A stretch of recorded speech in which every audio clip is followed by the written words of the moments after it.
What's up, guys? It's Eventon here. So you guys want to learn something about align time. And I'm also glad that the clickbait worked because 12 facts or myths about align time you're wrong about seems to get people's attention. But for most of you evets, I'll be honest, like more than half of this stuff is going to be extremely obvious and stuff you guys deal with like on a daily basis or just understand from playing a long time. That makes sense. But this is mostly for anyone just interested about align time, for newbros explaining how do I reduce my align time? Why am I bouncing off of stuff? What can I do to affect it? This is going to be a great video for you guys. But even for some of you long-term players, there's definitely going to be some cool, interesting like mechanics and interactions with align time that I didn't really realize, or some explanations. So I hope you guys enjoy the video in that aspect. I tried my best to order these from like the easiest or like the simplest ones all the way to being the more complex or kind of like the interesting ideas. So it's going to start off pretty easy and obvious, getting to like more and more complex towards the end, for the most part.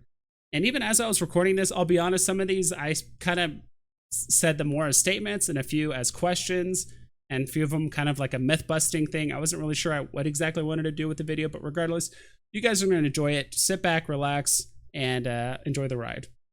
All right, and the first one is that your align time slash time to enter warp can be interrupted, which, like I said, for some of you veterans, this might be extremely obvious, but for some new bros or people that might not understand this concept, I really want to be able to communicate this. So this works for asteroids, this works for other ships, things like that. And as you can actually see here, as we are aligning and we're about to enter warp, we are about to get bumped by our adventurer friend. That is going to be quite annoying and throw off our align time. And as you can see, the align time actually gets skewed there. We're gonna have to realign and all that stuff. So this is what's called bumping. And this is actually what some people will typically do to either grief miners or whatever it is. So you have to be careful when it comes to aligning with a big ship with a very long align time. And like I mentioned earlier, players aren't the only thing that can stop you from aligning collidable objects as well, such as asteroids, stations, things like that. And as you can see here, eventually both of our ships here are going to be doing this kind of like a wibbly wobbly dance where they're just not able to get into alignment, which is pretty funny, but also could be annoying too. So the best way to go about it, at least on the right side, our left guy is pretty stuck. He's gonna have to get out eventually. So you can either click on that stop the ship button, which is like a minus sign to the left of the warping, and manually reposition yourself, or you can hold down control space in order to drop out of warp, because once you start warping you can't do any other actions really, so you need to double click and manually move yourself out of the way of whatever the collidable object is in order to align appropriately. All right, and the second one is a ship with an align time, as you can see here on the left side, of 4.04 will align quicker than the one that is 4.99. I actually had to throw on a plate on here to increase the align time. We'll go ahead and do that together. I am actually going to have both of these ships warp over to this station together, and you would assume the one on the left side would warp quicker, right? Because it has a lower align time.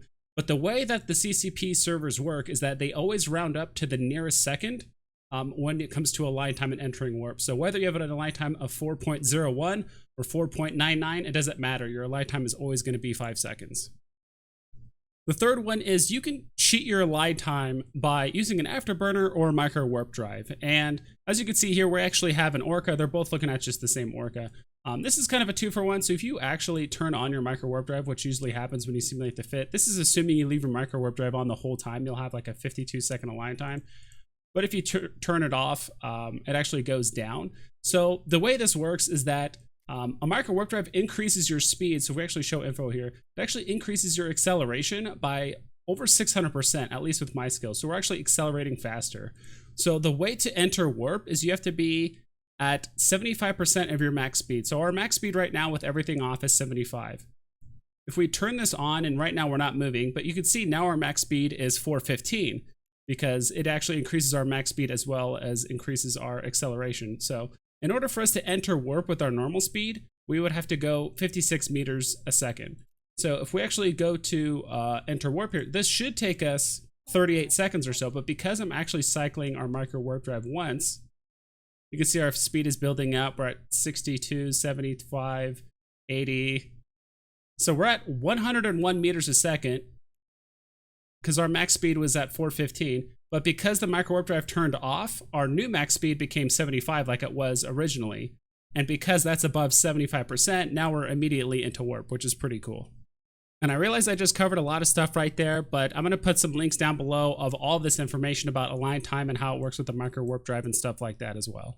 All right, and number 4 is getting webbed actually makes you align or enter warp faster. And this is very true, especially prevalent with larger ships like orcas, freighters, even certain capital-sized ships as well. I know some people will actually dedicate entire alts just for webbing purposes if you're trying to get from A to B or trying to get through some dangerous space in a much safer fashion. So this almost works like the complete opposite of the micro warp drive, that instead of increasing our speed, we're actually trying to decrease our maximum speed so we can enter warp faster. Just to keep it simple, let's say our max speed was 100, 75% of that is 75 meters a second. But with the Weber, we're actually decreasing our maximum speed by, let's just say 50% for simplicity's sake. Now our new speed only needs to be 37 in order to enter warp. So what we do is we start accelerating initially for a little bit, and then once the web gets attached, now the maximum speed we need to enter warp is lower, so we're actually able to enter warp much quicker. And again, I'll put information down in the description below that can explain that a bit more. All right, so number 5 is, like I mentioned before, once you hit 75% of your max speed, you should be hitting warp, but that's not always the case. So that statement is kind of false. Usually I see this happen in 2 instances. Usually one is you're moving very fast in a singular direction. You actually need to slow down your ship. Or on the right side, when you actually undock, usually, especially in a bigger ship, you're actually moving faster than your max speed. So I'm going to try and be as quick as I can here. I'm actually going to shut off my micro warp drive on this. And I'm actually going to tell both ships to warp to the sun. And the ship on the left is still pretty aligned. It's not that far up, but it's still taking it like a full second in order to enter warp. And the Orca, just because it's still moving above its max speed. Its max speed is actually 75. But if anything right here, it's actually slowing down to enter warp. This is kind of a weird mechanic that usually only happens when you're undocking or some other rare instances. So this is something else to kind of keep an eye out for. And I did forget to mention, kind of the only way to work around this kind of a line time thing is by making actually an undock bookmark, which there's a ton of videos on it online and on YouTube and things like that. But basically you just make a bookmark as straight as possible from the undock portion of the station or wherever you're trying to get out of. And that way you can actually enter warp immediately if the target is right in front of you. All right, and this one kind of piggybacks off the last one, which is moving away or perpendicular from your warp 2 target will increase your align time. So one of the ships, I'm actually going to have them just move forward, and their aligned target, or I should say their destination, is a station that is behind them. So I'm going to leave this guy still while the other one is just moving away. And you'll actually notice quite a significant difference when it comes to them warping, when one is moving away and the other one isn't moving at all. And as you can see, the one that isn't moving is getting into warp a full, probably like 2 seconds sooner than the other one. So anytime when you're entering warp and you are actually moving away from your target, it's actually going to take you longer to actually slow down, turn back around, and get aligned to your destination. And number 7 is the direction you're facing affects your align time. So if you're standing at a complete standstill like we are here, one of the ships is facing, both the ships are facing away from each other. As you can see here, they're both of the same fleet. If we have them both warp to the same point, you would assume the one that is facing away would take longer to align and enter warp, right? But as you can see here, it doesn't make a difference. They're both in the same warp tunnel. They both align the exact same way, and they both have the same align time. So I would say this myth is busted. All right, and number 8, this one is that you have to be completely and visually aligned to your target before, or like your destination before you can enter warp, which is just simply not the case. You actually see this all the time with freighters and stuff. I'm actually just going to be simulating this in an Orca. So I'm going to be cheating a little bit using a Weber, but that is mostly because that's typically what you see when you see a ship pretty much warp sideways for the most part. So he'll go ahead and build up some speed here.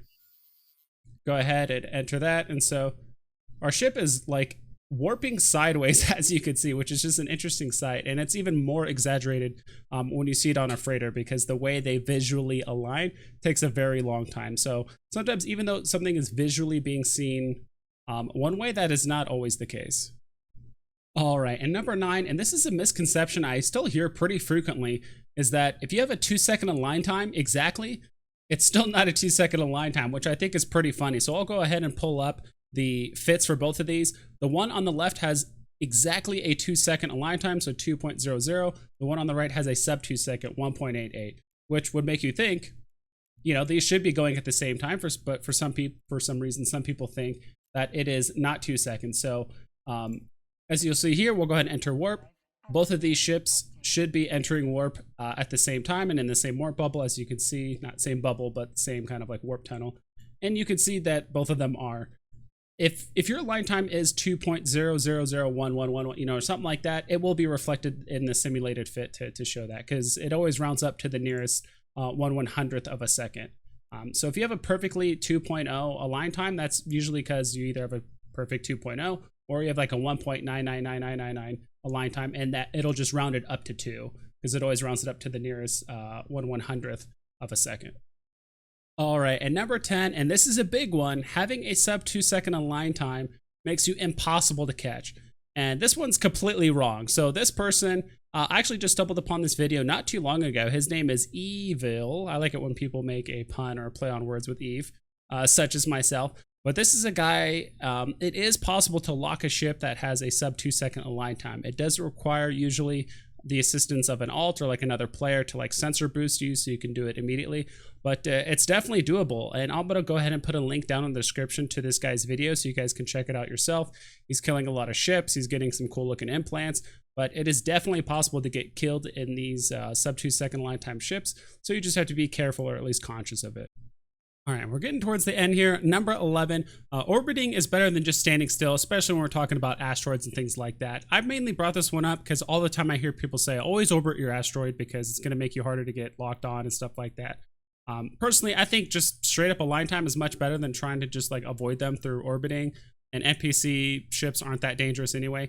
So I would say maybe on this one, it's 50-50, because half the time, if you are lucky enough to just align at the straight time, I don't know why the camera freaked out right there, but if you just happen to be aligned at the perfect time, sometimes you can get lucky and you can actually warp faster than the other ship that isn't moving. So as you can see here on the right side, this ship actually entered warp about a second faster because we were already facing our destination while we were orbiting. But the other half of the time, as you'll see here in a little bit, that's not the case.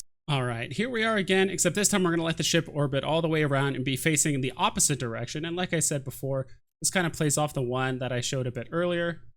But it's really up to you guys. I'm not a huge fan of having basically a 50-50 chance of my align time being a second or two faster, and then another 50% chance of my align time being 1 to 2 seconds slower as well. I'd rather just keep it consistently the same every time and just not move at all. That way my align time is consistent instead of having it be a 50-50 chance.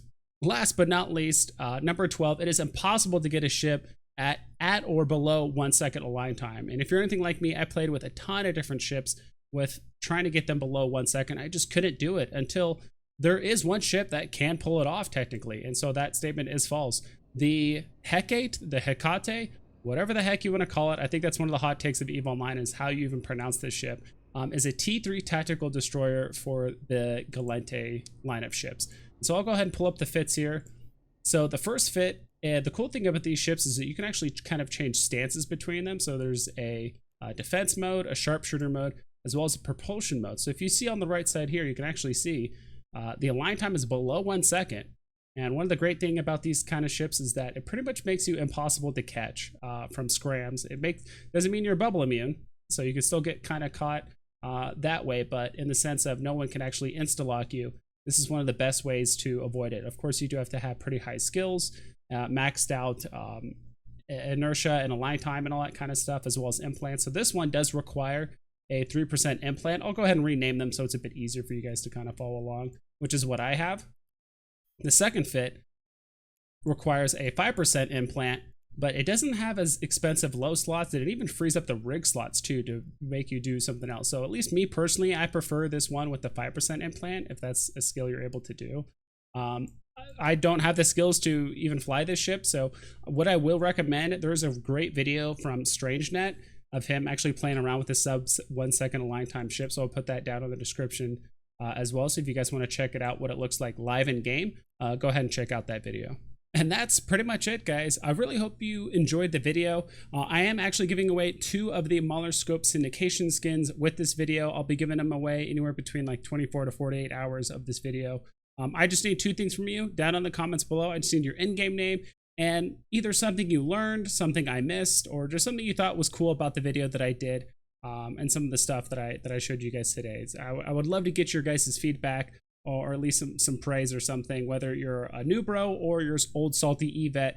I'd love to hear what you guys have to say down in the comments below. And again, if you guys are new to the game and you've been on the fence about playing, or if you guys are planning on creating a few alts, I would love it if you guys would check out the description, and there's a link in there to like a referral code that will give you 1 million skill points. This is a great way to save you a ton of time and get into the ships and the type of content you want sooner rather than later, and get playing with your friends, of course. So that's pretty much it. Hope you guys take care and you fly safe.